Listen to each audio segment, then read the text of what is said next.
Bom, pessoal, então o professor Wesley aqui. Nesse vídeo eu vou fazer uma revisão do criticismo do Kant, da ideia dele sobre o conhecimento humano e, basicamente, a sua resposta à disputa entre o racionalismo e o empirismo. Ele começa com um questionamento sobre as ciências exatas e da natureza. Ele vai dizer que a matemática e a física, por exemplo, são ciências exemplares porque elas estabelecem respostas exatas e perfeitas sobre os seus objetos de estudo. Então, como essas ciências dão respostas perfeitas, por que a metafísica, né, por que temas tão discutidos na filosofia não conseguiriam, né, não estavam conseguindo na época em que ele viveu, né, o Kant ele viveu em boa parte do século XVIII, ele nasceu por volta de 1724 e morreu por volta de 1804 e levou uma vida bastante rígida, escreveu, né, muitos livros, criou uma ideia, né, brilhantemente original sobre o conhecimento humano, e aí ele vai, né, discutir a questão de por que a metafísica, que é um campo da filosofia, né, que discute as questões que ultrapassam a física, né, como a imortalidade da alma, Deus e a essência do mundo, por exemplo.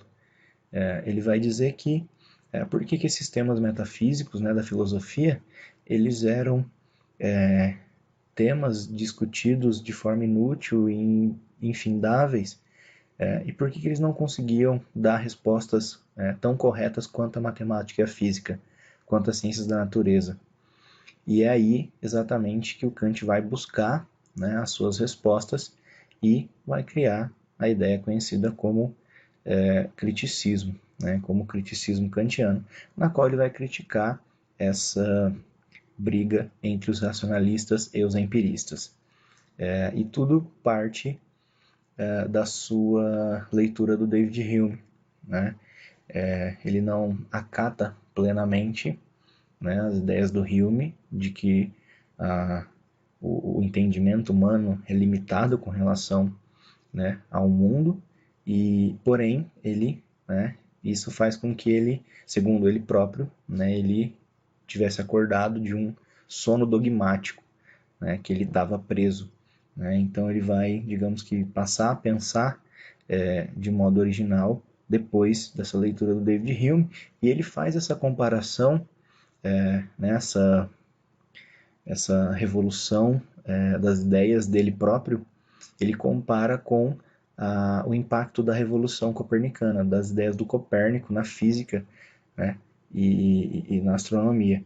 Lembrem-se, né, do Copérnico, que vai criticar o geocentrismo da igreja, afirmando que o Sol é o centro do nosso sistema, com a Terra girando em volta junto com os outros planetas.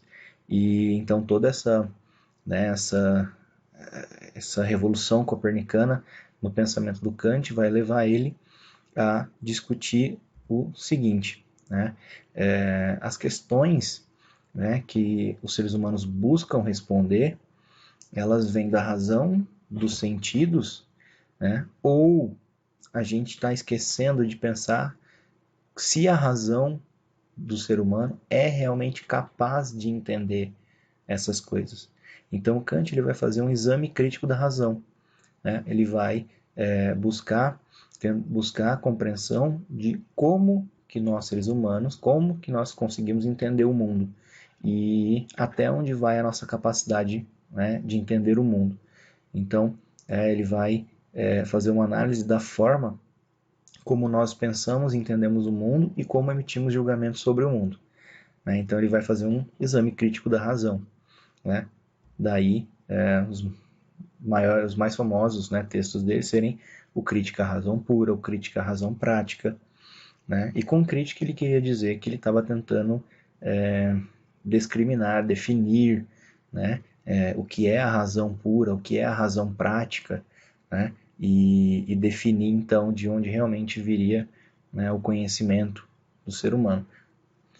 E aí uma das frases dele, né, que mostra, né, que ele vai vai estabelecer a importância das duas partes, né, que a intuição sem o conceito é cega e o conceito sem a intuição é vazio.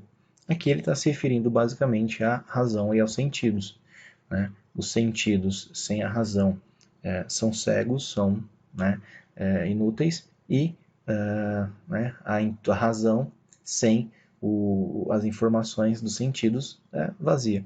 Então, né, e aí ele vai dizer, o, o entendimento sobre o mundo vai gerar juízos. E esses juízos, né, o analítico, que ele vai conectar o conhecimento a priori, e o sintético, ele vai conectar o conhecimento a posteriori. Então ele vai dizer que o ser humano ele tem formas diferentes de entender o mundo e de criar conhecimento. Então, nós entendemos o mundo a priori, que são conhecimentos necessários e universais, né? Que são conhecimentos que são universais, né? De forma plena. Então, por exemplo, o todo é maior que a parte, é maior que uma parte, é maior que a parte. E isso não depende de objeto, de situação, é um conhecimento a priori, é um conhecimento anterior a qualquer experiência. Então, esse conhecimento pode ser aplicado a tudo.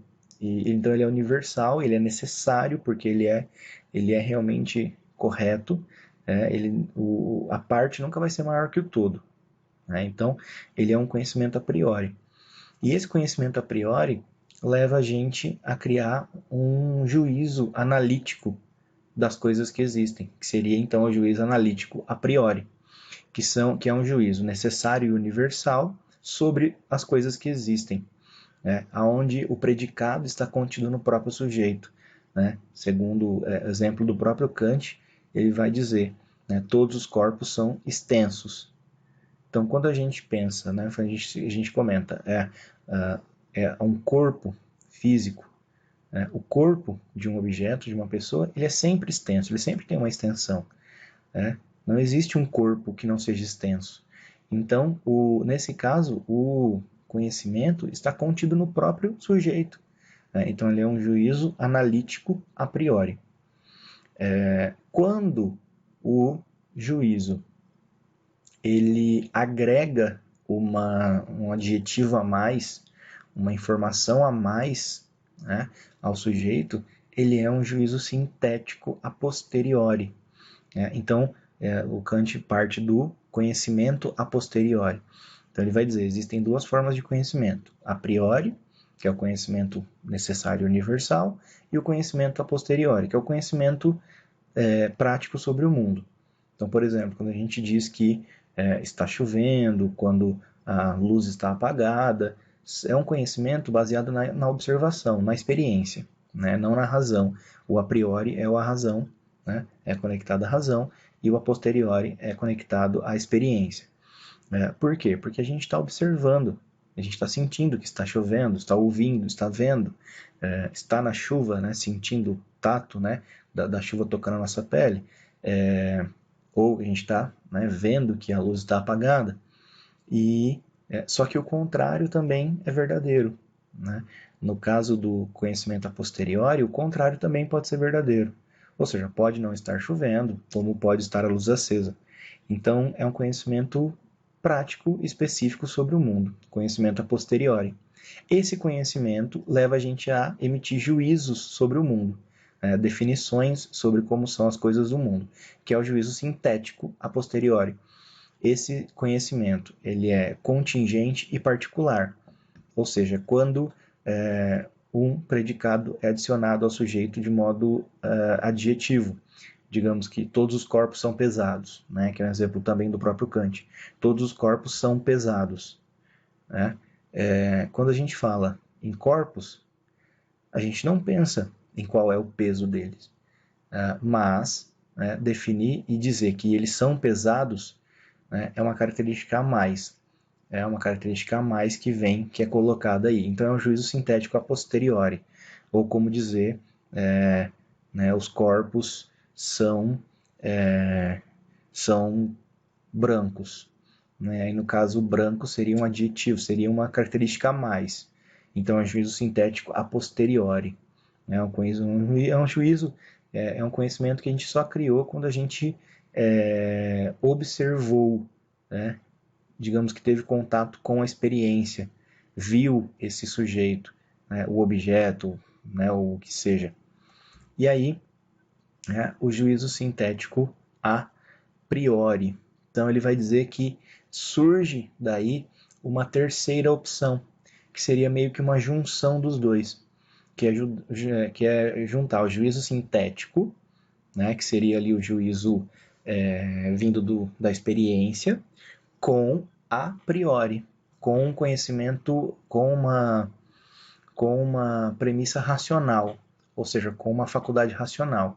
Então, o juízo sintético a priori, ele estabelece um conhecimento sobre o mundo que é necessário, é universal, então é a priori, mas também é sintético, quando o predicado é adicionado ao sujeito de modo a só entender ele utilizando os sentidos e a razão. Então, com o exemplo do próprio Kant, na soma 5 mais 7 é igual a 12, nem no 5, nem no 7, nem no mais está contido o 12. Né?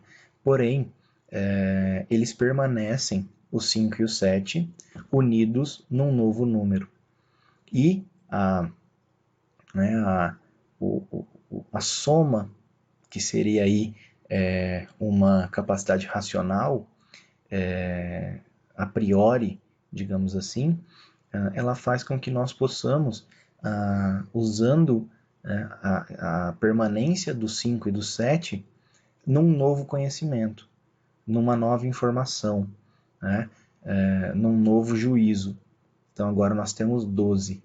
Né? Então, esse conceito de permanência, ele, por exemplo, existente na matemática, nessa situação, por exemplo, e em várias outras, ele prova que o conhecimento realmente considerado, né, verdadeiro e científico, né, que o Kant vai dizer que esse é o conhecimento científico, digamos que o mais próximo da verdade, né, que é o conhecimento realmente verdadeiro, realmente científico, ele seria então um conhecimento, um juízo sintético a priori, um conhecimento que une, né, o entendimento da razão pelo que a gente captou dos sentidos, pelas informações que nossos sentidos captaram.